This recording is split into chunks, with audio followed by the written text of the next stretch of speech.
السلام عليكم ورحمة الله تعالى وبركاته. إخواني أخواتي، مرحبا بكم في هذا الفيديو. والبداية بأبرز عناوين هذا الفيديو.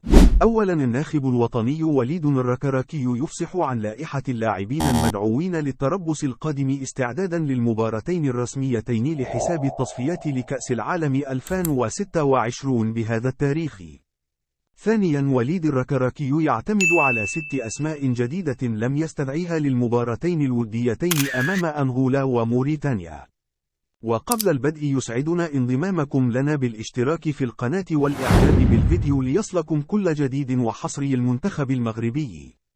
وفي المستهل تقرر أن يعقد المدرب والناخب الوطني وليد الركراكي ندوة صحفية الأسبوع القادم للكشف عن لائحة الفريق الوطني الذي سيواجه على التوالي منتخبي زامبيا والكونغو يومي 7 و11 من يونيو القادم برسم الجولتين الثالثة والرابعة لتصفيات كأس العالم 2026.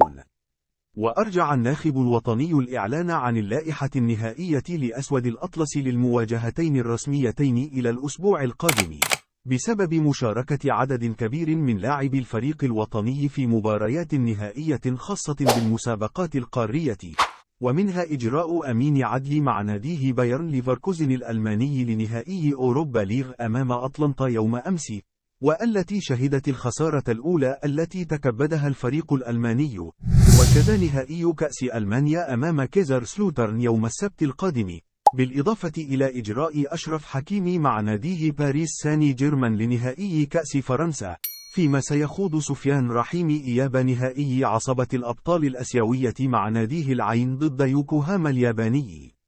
ويتبقى تحديد الموعد النهائي للندوة الصحفية لوليد الركراكي خلال الساعات القادمة. ثانيا، وخلافا للائحة الربيعية المنتخب المغربي شهر مارس أمام موريتانيا وأنغولا، لائحة هذا الصيف بمشيئة الله تعالى لمباراتي زامبيا والكونغو ستشهد 6 تعزيزات للاعبين لم يحضروا النزالين الوديين الأخيرين.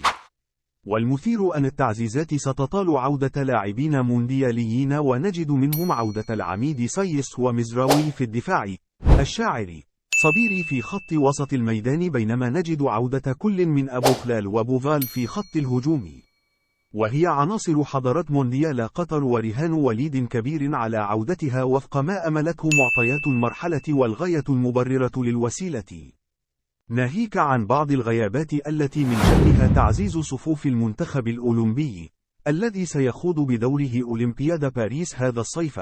وكما نعلم أن ركائز هذا المنتخب أغلبيتها يعتمد عليها وليد الركراكي في المنتخب الأول، الشيء الذي يصعب من مأمورية المهمة، والذي يدفع الناخبين الوطنيين وليد الركراكي وطارق السكيتوي لإيجاد حلول متناغمة تصب في صالح الطرفين معا.